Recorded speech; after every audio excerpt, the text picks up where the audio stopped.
I learned three crucial things the day I opened the certified letter from the Willow Creek Homeowners Association. First, that my neighbors were apparently documenting my every move. Second, that soundproofing insulation visible through a window constituted a structural modification. And third, that a woman named Patricia Henderson had way too much time on her hands. The letter sat on my kitchen counter like a coiled snake, all official letterhead and threatening language. I read it again, my coffee going cold in my hand. $500. They wanted $500 because I had converted my spare bedroom into a recording studio without their precious approval. The funny part? The studio wasn't even in a spare bedroom. It was in my detached garage in the backyard, completely invisible from the street. My name is William Martinez, and I had spent the last 8 months building my dream. After 15 years working as a software engineer in Austin, Texas, I had finally saved enough to pursue my real passion: music production. The house in Willow Creek seemed perfect when I bought it 18 months ago. 3 bedrooms, 2 baths, and most importantly, a spacious 2-car garage that previous owners had barely used. The neighborhood looked quiet, the houses were well maintained, and the HOA fees seemed reasonable at $75 a month.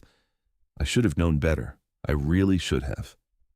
The letter claimed I had violated Section 7, Paragraph 3 of the HOA covenants, which required written approval for any external modifications, additions, or structures.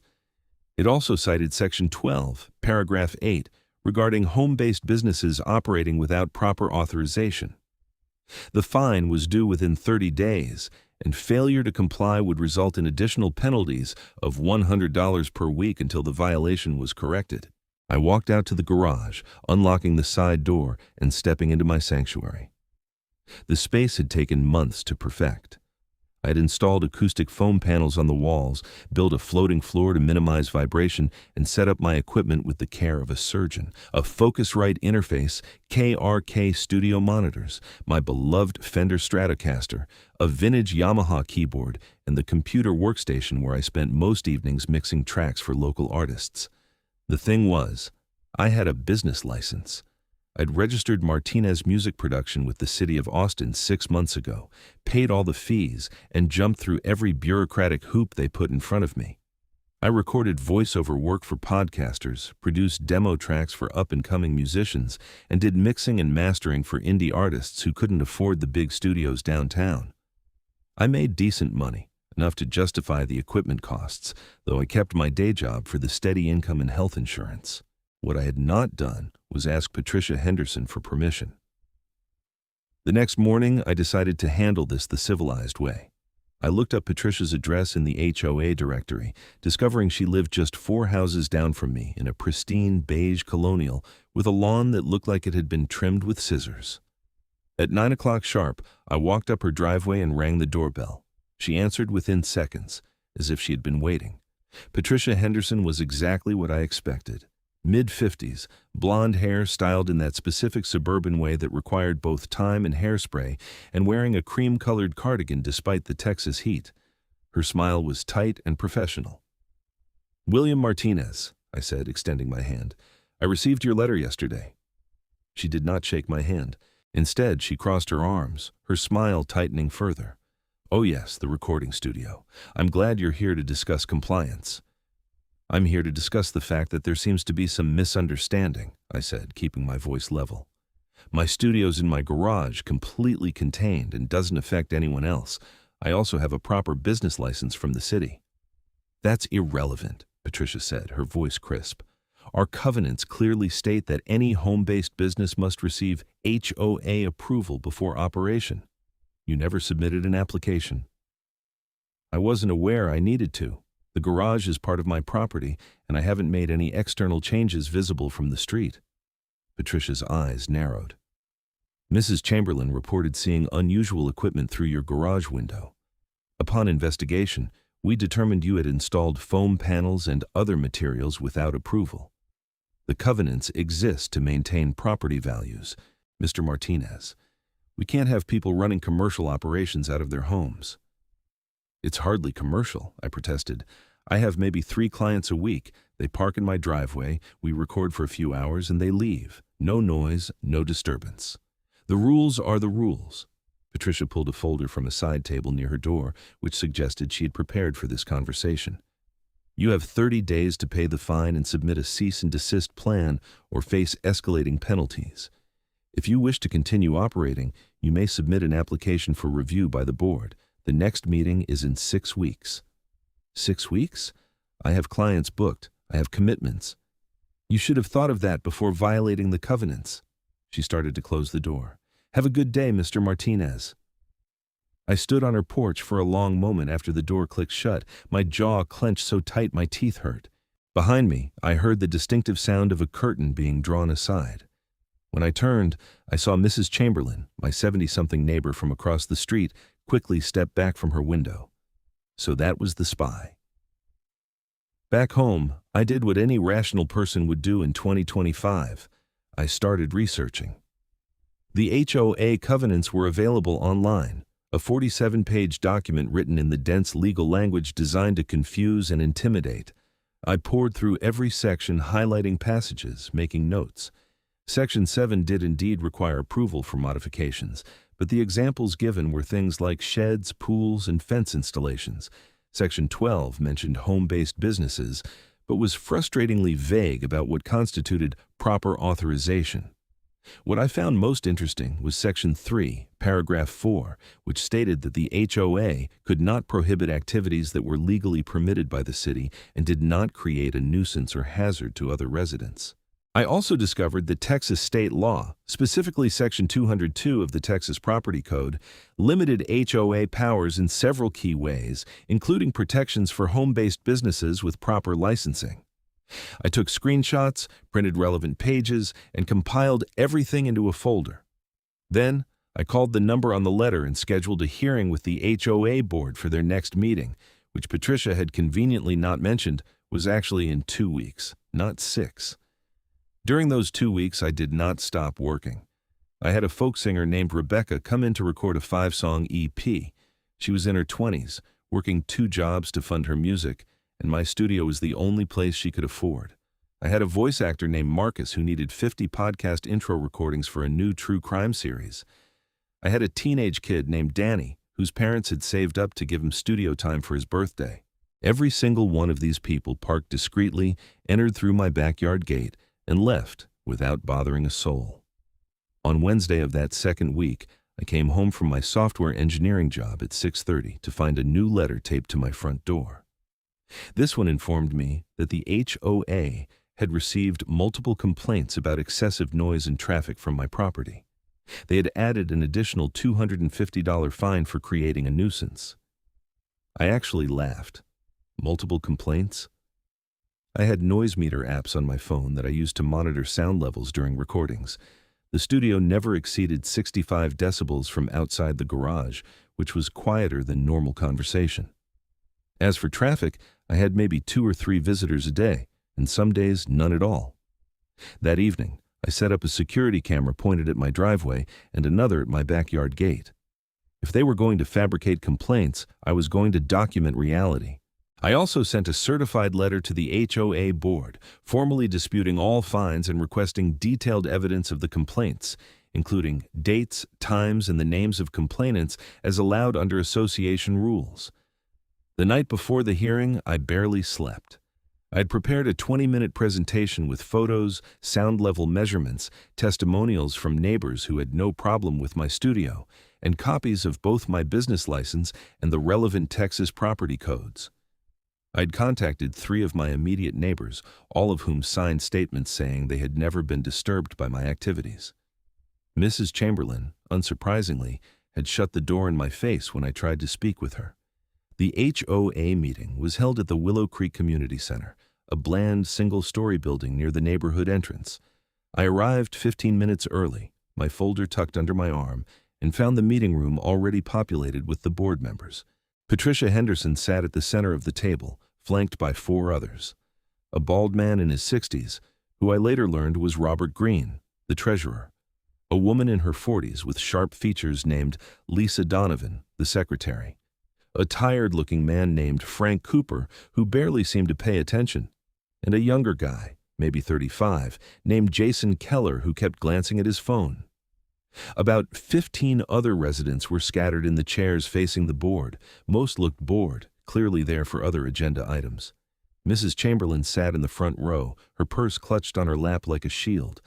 Patricia called the meeting to order at 7 o'clock sharp, running through the minutes from the last meeting and several mundane items about landscaping contracts and pool maintenance schedules. I watched the clock, my leg bouncing with nervous energy, until finally she said, "Item 7. Violation hearing for 1847 Maple Drive, William Martinez." I stood and walked to the small podium they had set up facing the board. "Mr. Martinez," Patricia began, her voice taking on a formal tone, "you are here tonight to address multiple covenant violations related to unauthorized home business operations and structural modifications. Would you like to present your case?" "I would, thank you." I opened my folder, my hands steady despite my racing heart. "First, let me address the claim of structural modifications.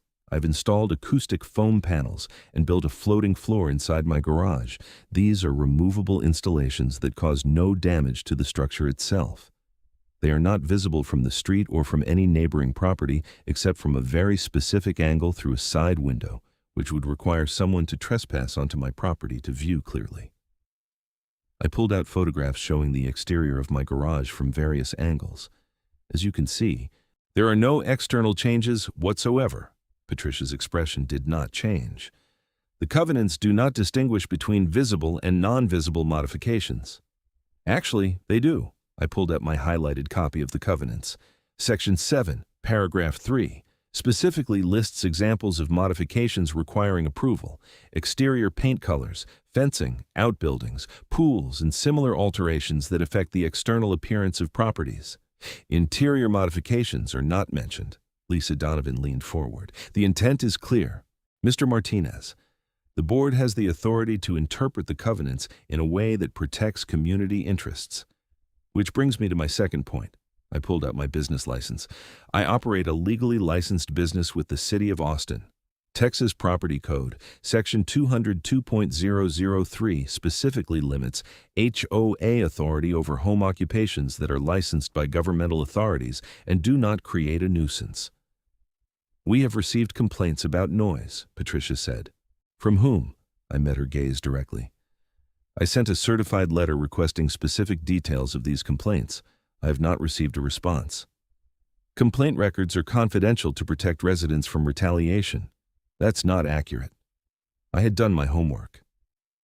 Under Section 209.005 of the Texas Property Code, homeowners have the right to review books and records of the association, including complaint records, with certain limited exceptions that don't apply here. The board members exchanged glances. Robert Green, the treasurer, cleared his throat. "The point is, Mr. Martinez, you are running a business out of your home without HOA approval. Regardless of city licensing, our covenants require board approval." "Then I would like to formally apply for that approval." I pulled out a completed application form that I had downloaded from the HOA website. "I have filled out the home business application, which I am submitting tonight." Patricia took the form, barely glancing at it. "The board will review this and make a determination within 60 days. 60 days? The form says 15 business days. "We'll expedite when possible," Patricia said dismissively. "In the meantime, the fines stand, and we expect you to cease business operations until approval is granted." "I can't do that. I have clients depending on me. People who have booked and paid for studio time. Some of them are artists who have saved for months to afford recording sessions." Frank Cooper spoke for the first time, his voice tired. "That's not our problem, son. You should have followed the rules from the start." I felt my frustration boiling over but forced myself to remain calm. "I have statements here from 3 neighbors confirming that my studio has caused no disturbance." I handed over the signed letters. "I have noise level measurements showing that my property is quieter than a normal conversation. I have traffic documentation proving that I generate less vehicle movement than a household with teenagers. What exactly am I doing that harms this community?" "You are operating without approval," Patricia said, her voice final. "The fines are upheld. $750 due within 30 days. Cease operations until your application is approved. Next item on the agenda. This is ridiculous, I said, my voice rising despite my best efforts. You're punishing me for following the law and running a legitimate business that bothers absolutely no one. Mr. Martinez, this hearing is over. Please sit down or you will be removed from the meeting. I wanted to argue more, to make them see reason, but the looks on their faces told me I was wasting my breath. I gathered my papers and walked back to my seat, my face burning. Several residents avoided my eyes, though one man gave me a sympathetic nod. The rest of the meeting dragged on, but I barely heard it. My mind was racing, running through options. I could pay the fines and shut down, losing income and disappointing clients. I could ignore them and face escalating penalties, or I could fight back. After the meeting ended, I walked to my car in a daze. As I reached for my door handle, a voice stopped me. Mr. Martinez. I turned to find the man who had nodded at me earlier. He was in his 50s, with graying hair and a weathered face that suggested he spent time outdoors. Tom Ellis, he said, extending his hand. I live over on Oak Street, been in this neighborhood for 12 years. I shook his hand. William, though I guess you know that. Listen, I just wanted to say what Patricia is doing to you is garbage. She pulled the same thing with my daughter 2 years ago when she started a home baking business, tried to fine her into oblivion until she quit. What happened? My daughter gave up, moved to a different neighborhood. Wasn't worth the fight. Tom glanced back at the community center. But here's the thing. Patricia has enemies on that board. Robert Green, the treasurer, he is barely holding on to his position. There have been questions about how he handles the association funds. And Lisa Donovan, she only agrees with Patricia because Patricia has dirt on her about some affair last year. Why are you telling me this? Because Patricia has too much power and someone needs to stand up to her. I'm too old and tired to fight, but you seem like you have some fire in you. He pulled out a business card. This is a lawyer who specializes in HOA disputes, Diana Rothman. She helped my brother-in-law fight his HOA over a solar panel issue. Tell her I referred you. I took the card, the paper crisp between my fingers. Thank you. Don't thank me yet. Just don't give up. This neighborhood needs people like you who actually contribute something, not busybodies who spend their days peeking through curtains. He walked away, leaving me standing in the parking lot with a business card and a decision to make. The next morning, I called Diana Rothman. Her office was in downtown Austin, occupying the 15th floor of a glass building with a view of the Capitol. When I explained my situation, she listened without interrupting, occasionally making notes. So they are fining you for operating a licensed business and making cosmetic interior changes to your own property, she summarized when I finished. That's the summary, yes. And you have documentation of everything? Business license, neighbor statements, noise measurements? All of it. Good.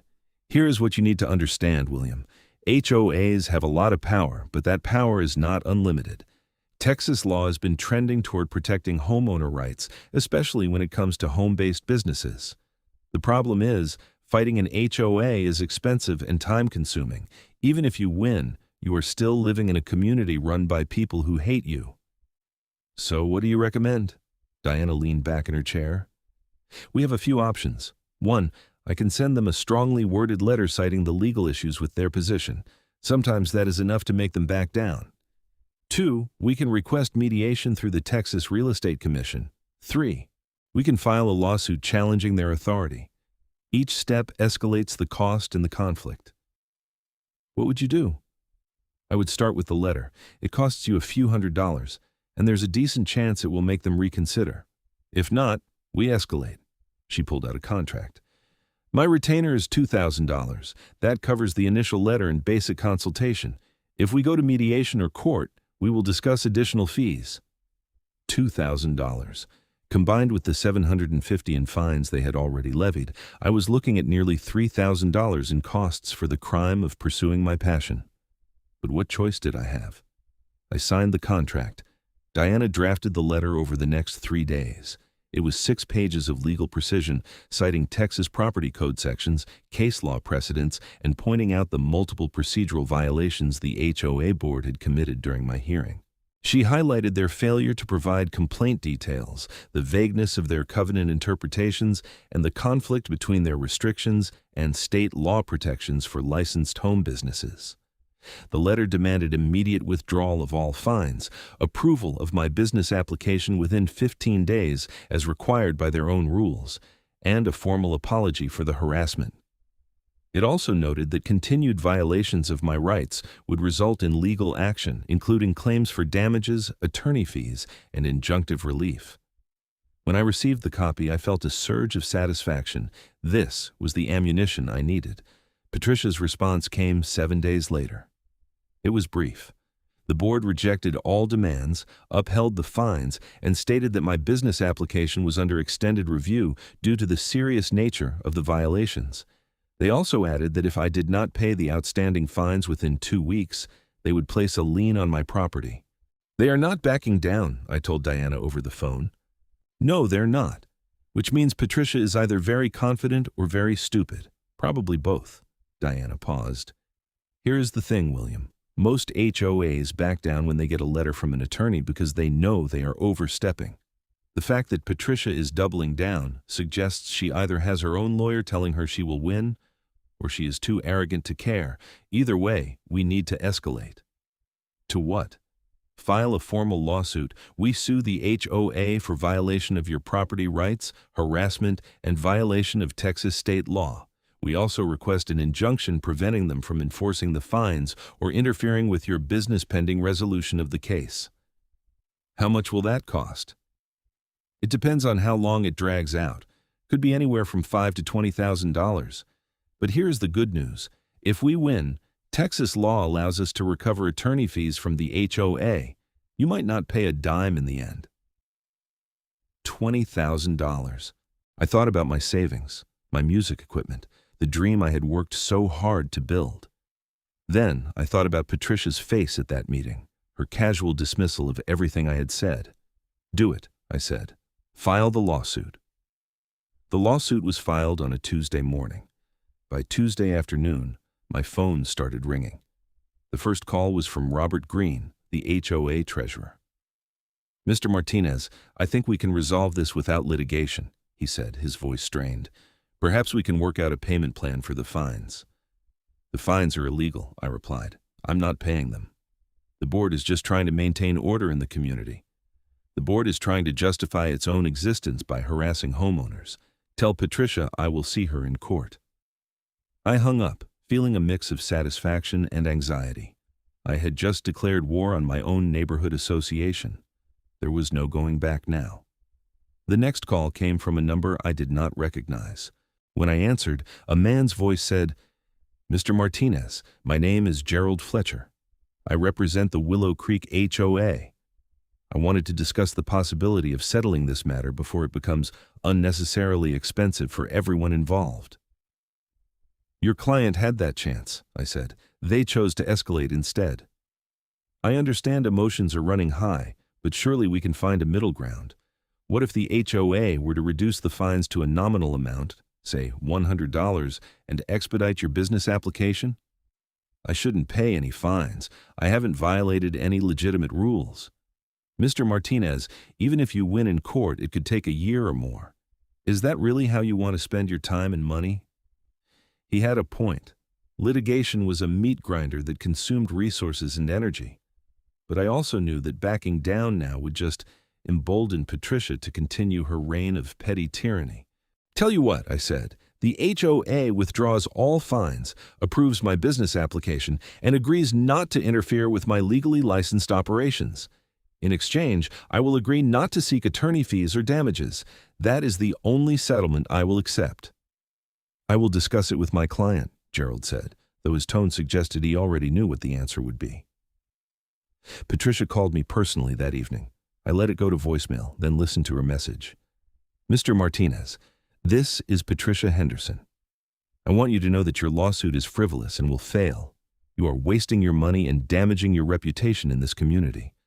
I strongly encourage you to withdraw your complaint and work with the board in good faith. We are reasonable people trying to maintain property values for everyone's benefit." I deleted the message without responding. The preliminary hearing was scheduled for 3 weeks out. In the meantime, I continued operating my studio, documenting every session with timestamps, noise measurements, and client testimonials. If this was going to court, I was going to have an overwhelming amount of evidence. One of my clients during this period was a middle-aged woman named Angela, who drove in from San Marcos to record audiobook narration. She was a school teacher supplementing her income by recording romance novels for a publishing company, and she needed a quiet space with good acoustics. "I heard you are having trouble with your HOA," she said during a break in the session. "Word travels, I guess. I used to live in an HOA neighborhood.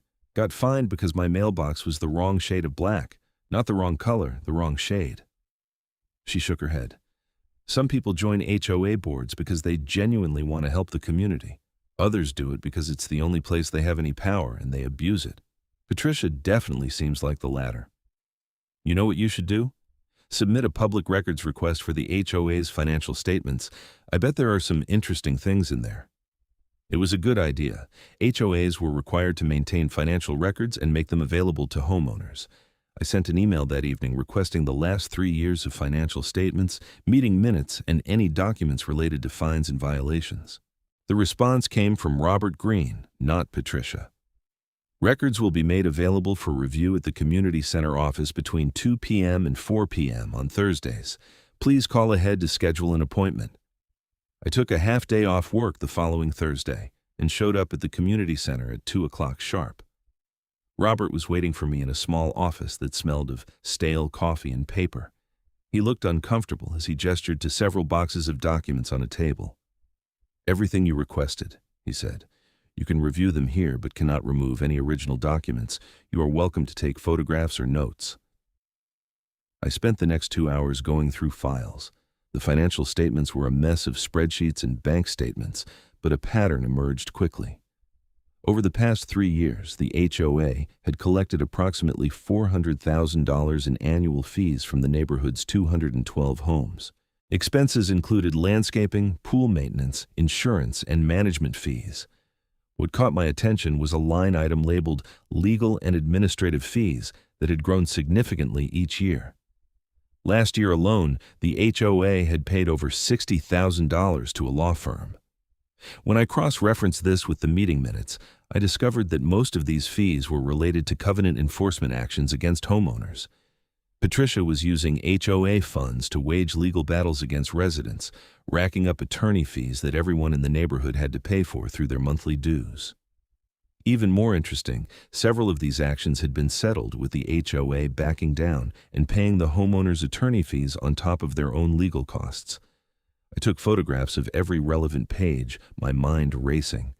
This was not about protecting property values. This was about control and Patricia's need to dominate. Among the meeting minutes, I found another interesting detail. 2 years ago, there had been a contentious board election. Patricia had won her position by 17 votes. Her opponent, a man named Kenneth Morrison, had run on a platform of reducing HOA overreach and limiting enforcement actions. After losing, Kenneth had sold his house and moved away. I also found records of other homeowners who had been fined over the years. An elderly couple had been charged $800 for planting the wrong type of flowers in their front yard. A single mother had been fined repeatedly for parking her work van in her driveway overnight, something about commercial vehicles being prohibited. A retired veteran had been cited for mounting a flagpole without approval. The more I read, the angrier I became. Patricia was not protecting the community, she was terrorizing it. The preliminary hearing arrived on a gray Wednesday morning.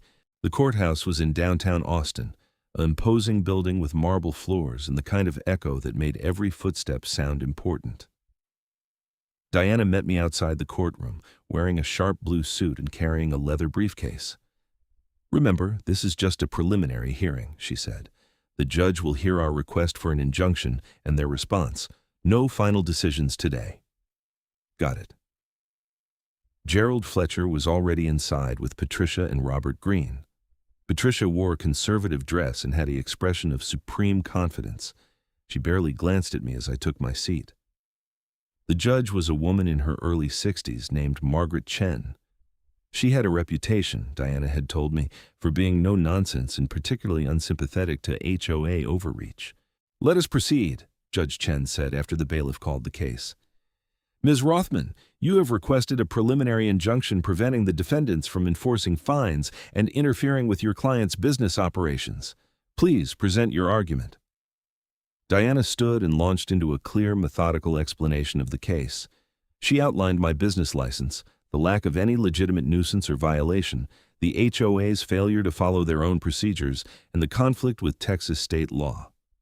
She submitted copies of my noise measurements, neighbor statements, and the business license itself. Your Honor, this is not a case of a homeowner refusing to follow reasonable rules, Diana concluded.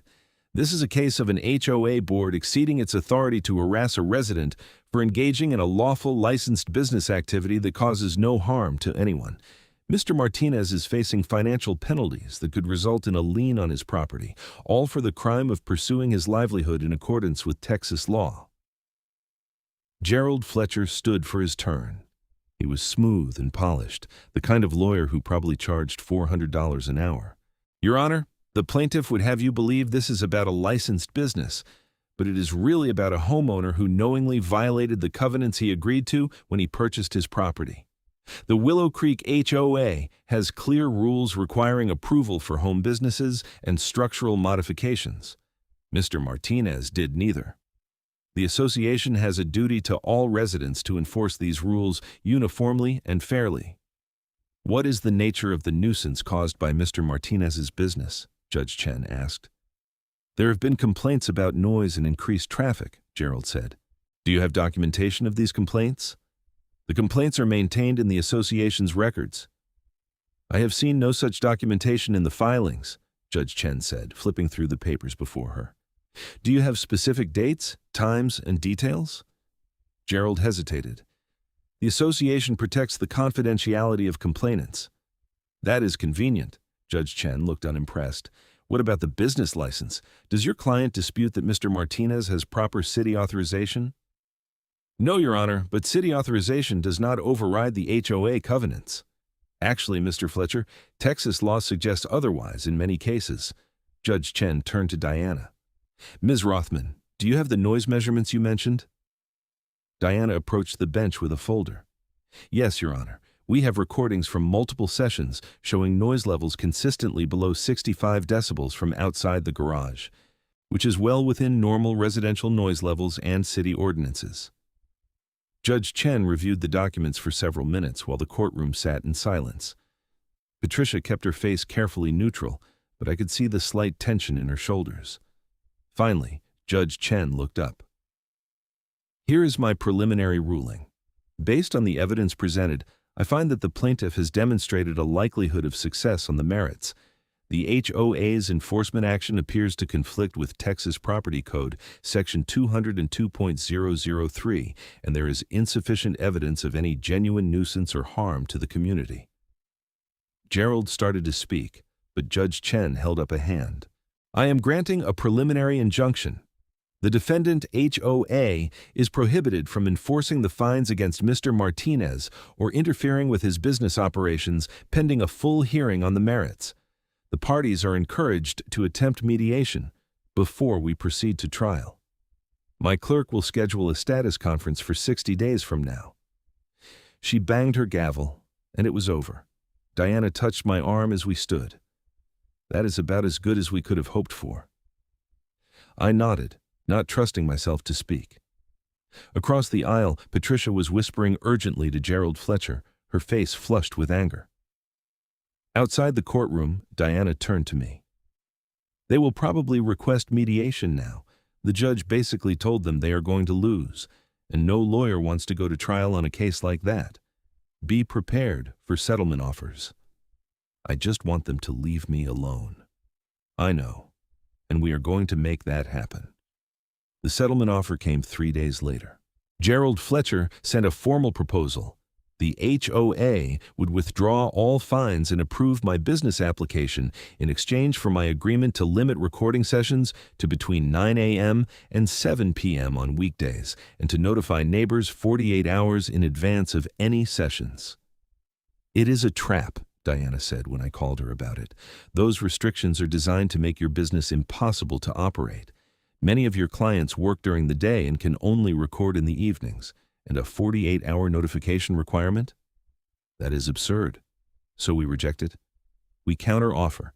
They withdraw all fines and approve the business with no operational restrictions beyond normal city noise ordinances. Take it or leave it. We sent the counter-offer. Gerald Fletcher called me directly the next day, which was unusual. Mr. Martinez, you are being unreasonable. My client has made a generous offer to resolve this. Your client has made an offer designed to shut down my business while pretending to compromise. I am not interested. The board will not approve unrestricted operation. You have to understand, there are concerns about setting precedent. The precedent that homeowners can operate legal businesses without harassment? Yeah, that sounds terrible. There are $100 in attorney fees on this case already, Gerald said, his professional veneer cracking slightly. If this goes to trial, it could reach $30,000 or $40,000. Is this really worth it? Every dollar of those fees is being paid with money from homeowners like me, I replied. Maybe you should ask Patricia if her vendetta is worth bankrupting the association. I will advise my client to prepare for trial, Gerald said stiffly, and hung up. That evening, I received an unexpected visitor. Robert Green, the HOA treasurer, appeared at my door looking haggard. Mr. Martinez, can we talk? Off the record?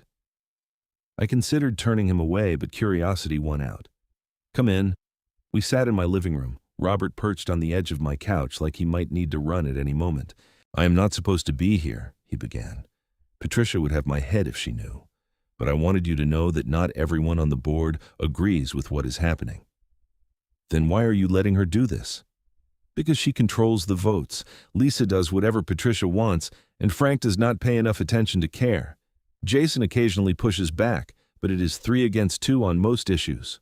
Robert rubbed his face. I have been on this board for 8 years. It used to be about maintaining the common areas and organizing neighborhood events. Since Patricia took over as president 3 years ago, it has become about enforcement and control. Why are you telling me this? Because I've been going through the finances, and we are in trouble. These legal battles are bleeding the association dry. We have had to dip into reserves twice this year to cover attorney fees. If we go to trial with your case and lose, we might have to levy a special assessment on all homeowners to cover the costs. That is not my problem, I said, though I felt a twinge of sympathy. Most of my neighbors were just regular people trying to live their lives. I know, but I thought you should know that there are people on the board who want to settle. If I can convince one more person to vote against Patricia, we could end this. What do you need from me? Time. Give me 2 weeks to work on the board. If I cannot change their position, then you proceed to trial with my blessing. I studied his face, looking for signs of deception. He just looked tired and sincere. 2 weeks, I agreed. But if Patricia does anything else to harass me in that time, all bets are off.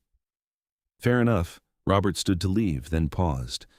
For what it is worth, I listened to some of your work online. You are talented. This neighborhood should be proud to have you, not trying to drive you away. After he left, I pulled up the HOA financial records I'd photographed. If what Robert said was true, the association was in worse shape than I realized. Mediation and trial costs could push them into serious financial trouble. An idea began forming in my mind. The next morning, I drafted a letter addressed to all Willow Creek homeowners. In it, I outlined the situation. The fines, the lawsuit, the legal costs being incurred by the HOA, and the potential for a special assessment if the case went to trial. I explained my position, my business license, and the lack of any actual disturbance to the neighborhood. I included copies of the noise measurements and neighbor testimonials. Then, I included the financial information showing how much the HOA had spent on legal fees over the past 3 years, fighting homeowners over minor issues. The current board is spending your money to wage personal vendettas, I wrote. If you believe homeowners should be able to operate legal businesses without harassment, if you believe the HOA should focus on genuine community needs rather than manufactured violations, I encourage you to attend the next board meeting and make your voice heard. Or better yet, consider running for the board in the next election. I printed 200 copies and spent an entire Saturday walking the neighborhood, placing a letter in every mailbox. Several neighbors came out to talk to me as I made my rounds. Most were supportive, some were indifferent, and a few clearly sided with Patricia. But the seed was planted. The next board meeting was standing room only. I arrived 15 minutes early and still had to stand in the back. The room buzzed with conversation as neighbors discussed the letter, the lawsuit, and the financial situation. Patricia called the meeting to order, her expression stormy. Before we begin the regular agenda, I want to address the inflammatory and misleading letter that was distributed this week. The accusations made against this board are false and defamatory. A man in his 40s stood up. Are the financial figures wrong? Did the HOA not spend $60,000 on legal fees last year? Those fees were necessary to protect property values, Patricia said. By fighting homeowners over flower colors in home businesses, a woman called out, how does that protect my property value? The meeting devolved into chaos with multiple people trying to speak at once. Patricia banged her gavel repeatedly, her face flushing red. Order! We will have order or I will clear this room. Eventually, the crowd settled enough for the meeting to proceed, but the atmosphere was tense. When the agenda reached new business, Tom Ellis stood up. I move that the board settle the Martinez lawsuit on his terms and implement a policy that the HOA will not interfere with legally licensed home businesses that comply with city ordinances. I second that motion, another voice called out. Patricia looked furious. The board will not be dictated to by mob rule. We have a duty to enforce the covenants. The covenants don't trump state law, someone shouted. Let's vote on it, Robert Green said, his voice cutting through the noise. Tom's motion is on the floor. Board members, how do you vote? Patricia glared at him. This is not a matter for a vote.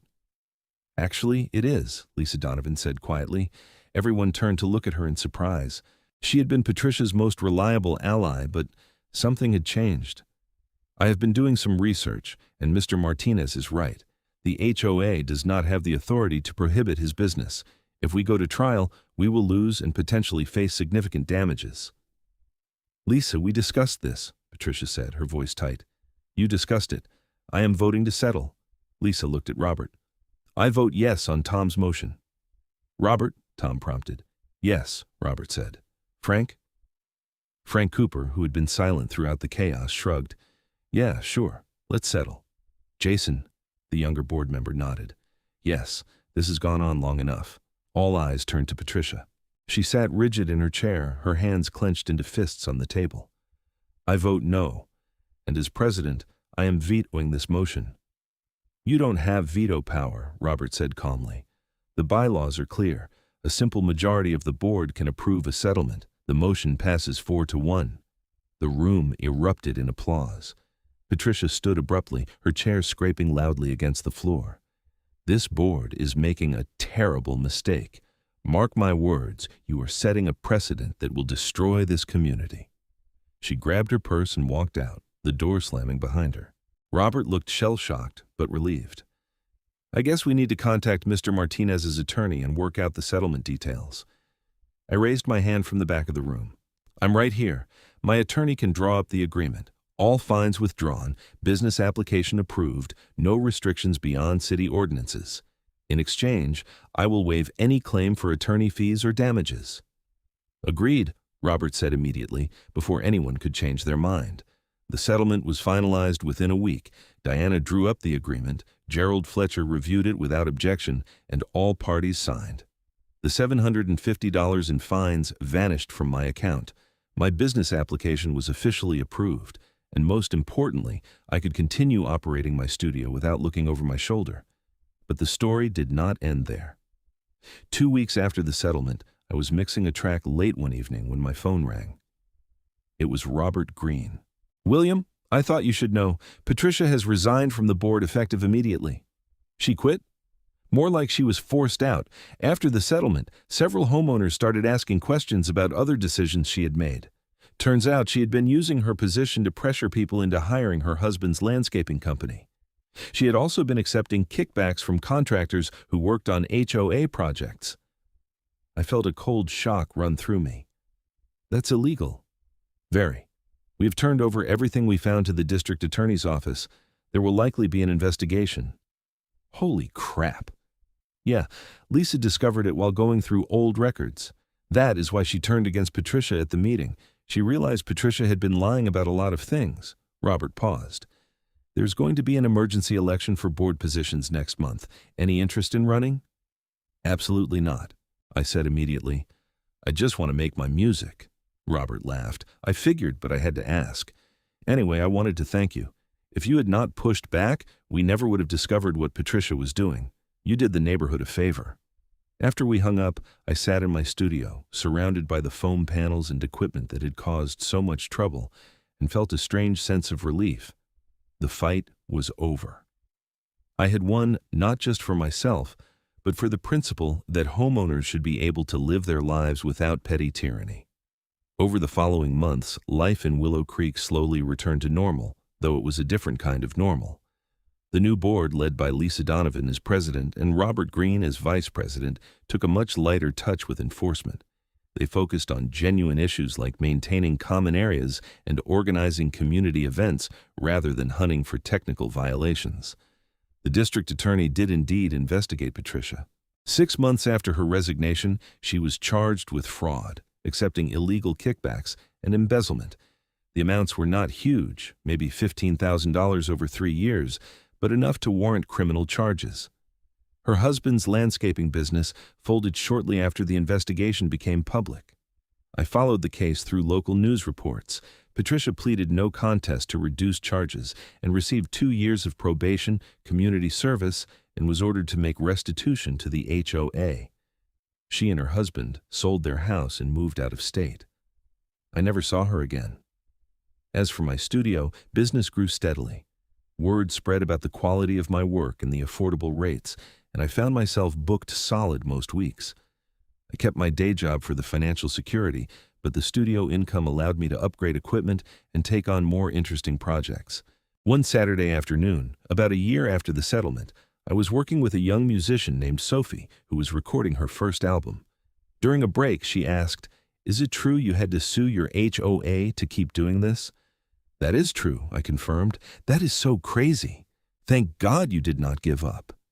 There were moments I wanted to, I admitted. But sometimes you have to fight for what matters, not just for yourself, but because giving in to bullies just encourages them to find more victims. Sophie nodded thoughtfully. "My boyfriend is going through something similar with his HOA right now. They are trying to fine him for having solar panels. Do you think your lawyer would talk to him?" I gave her Diana's card. "Tell him to mention my name, and tell him not to back down." The irony was not lost on me. I had become the person that other homeowners contacted when they faced HOA harassment. I did not mind. I understood the fear and frustration they felt, and I was happy to share what I had learned. My relationship with my neighbors improved dramatically after Patricia left. Mrs. Chamberlain, the woman who had originally reported me, actually apologized one day when we crossed paths at the mailbox. "I feel terrible about causing you all that trouble," she said, wringing her hands. "Patricia kept telling me that your business was bringing down property values and that you were running some kind of illegal operation. I should have talked to you directly instead of listening to her." "It is okay, Mrs. Chamberlain," I said, and meant it. "We all make mistakes. Your music is quite lovely, by the way. Sometimes I can hear it faintly when I'm in my backyard. It is pleasant." That conversation represented a larger shift in the neighborhood. People were talking to each other again instead of reporting each other to the board. Block parties resumed. Kids played in the streets without someone calling security. It felt like an actual community rather than a police state. My studio became something of a neighborhood attraction. Parents brought their kids by to see where music was made. I gave a few informal tours, explaining the equipment and the recording process. Several teenagers expressed interest in learning music production, and I started offering occasional workshops on weekends, teaching the basics of recording and mixing. None of this would have happened if I had backed down when Patricia first sent that letter. The $750 fine would have been cheaper and easier than months of legal battles and stress, but it would have meant surrendering my dream and allowing an abuse of power to go unchallenged. The recording studio that started as a hobby and grew into a business had become something more, a symbol that ordinary people could stand up to institutional bullying and win. Every time a client parked in my driveway, every time I fired up the mixing board, every time I heard music pouring from the monitors, I was reminded that the fight had been worth it. One evening, about 18 months after the settlement, I was sitting on my back deck after finishing a recording session. The sun was setting over the neighborhood, painting the sky in shades of orange and purple. My phone buzzed with a message from Diana Rothman. Thought you would want to know, just used your case as precedent for another HOA fight. Client won in mediation. Keep fighting the good fight. I smiled and typed back a thumbs-up emoji. Then I went back into my studio where a half-finished mix was waiting for me. The artist was a folk singer from San Antonio who wrote songs about resilience and standing up for yourself. The irony was not lost on me. As I adjusted the levels and tweaked the EQ, I thought about how much had changed since that first certified letter appeared on my doorstep. I had learned that homeowners associations, like any organization, were only as good or bad as the people running them. I had learned that documentation and persistence were powerful tools against bureaucratic overreach. Most importantly, I had learned that when you stood up for yourself, you often ended up standing up for others too. The studio had been the catalyst, but the real victory was larger. A neighborhood freed from petty authoritarianism, a community reminded that the people who live there matter more than arbitrary rules, and a personal validation that pursuing your passion was worth defending. My business license, that simple piece of paper from the city of Austin, had been the key that ended the fight. It represented something Patricia and her board had not counted on, legitimate authority that superseded their petty kingdom. They could control paint colors and fence heights, but they could not override state law or municipal licensing. That distinction had made all the difference. As I saved the mix and shut down the computer for the night, I noticed a new email from a potential client. The subject line read, "Recording inquiry, heard you were the guy who beat his HOA." I laughed and made a note to respond in the morning. The studio hummed with latent energy in the quiet, the foam panels absorbing the ambient sound and creating that particular silence that only comes from a well-treated acoustic space. This room, this equipment, this business, I had fought for all of it and won. Not through aggression or wealth or connections, but through persistence, documentation, and a willingness to stand up when standing up mattered. I turned off the lights and locked the studio door behind me, already looking forward to tomorrow's sessions. The fight with the HOA was over, relegated to memory and the occasional story I told new clients. But the music continued, and that was the whole point. In the end, Patricia Henderson had tried to silence something that could not be silenced, the simple human drive to create, to build, to pursue something meaningful. She had wielded her clipboard and her fines like weapons, but they were nothing compared to the power of someone who refused to quit. The recording studio stood as testament to that refusal, and every song, every podcast, every audio project that emerged from it was a small victory against those who would rather enforce conformity than celebrate creativity. As I walked back to my house under the Texas stars, I felt a profound sense of satisfaction.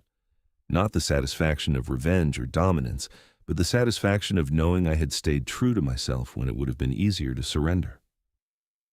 The business license had ended the legal fight, but my own determination had won the war.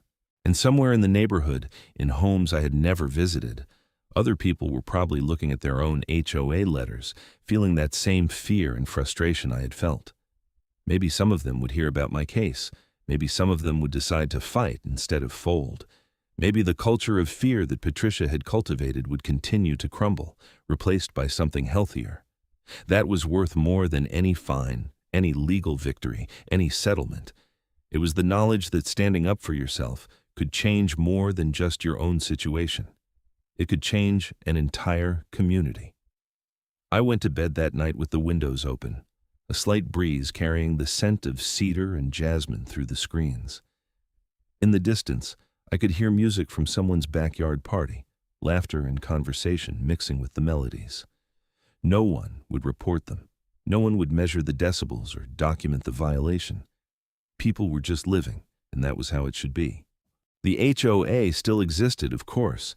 Communities needed some level of organization and maintenance, but under new leadership, it had returned to its proper role: servant rather than master, facilitator rather than enforcer. The subtle but crucial difference meant everything. My recording studio continued to thrive, booking clients from across Central Texas. Each session represented not just income or artistic fulfillment, but a small act of defiance against the idea that conformity mattered more than creativity. Patricia had tried to find me into submission, to use bureaucratic pressure to crush something she did not understand or approve of. Instead, my business license and my refusal to back down had ended her campaign and, eventually, her tenure on the board. The investigation that followed her resignation had revealed the depth of her corruption, and justice had been served through the legal system. She had not just been defeated, she had been exposed and held accountable. That accountability extended beyond Patricia herself. The entire neighborhood had been forced to examine what kind of community they wanted to be. Did they want to live in a place where every action required permission, where creativity and entrepreneurship were treated as violations? Or did they want to live in a place where people could pursue their dreams as long as they did not genuinely harm their neighbors? The vote had been decisive. Even if it took a crisis to force the question, the neighborhood chose freedom over control, and that choice had made all the difference. My fight had been the catalyst, but the change was larger than any one person or situation. As the months turned into years, the story of the HOA battle became neighborhood legend. New residents heard about it during welcome committee visits. Teenagers cited it in school papers about standing up for your rights. And every time someone considered running a home business or pursuing a creative project, they knew there was precedent for fighting back against unjust restrictions. The recording studio that Patricia had tried so hard to eliminate became a permanent fixture of Willow Creek, a place where art was made and dreams were pursued. And every song that emerged from its doors was a reminder that sometimes the most important thing you can do is refuse to be silenced.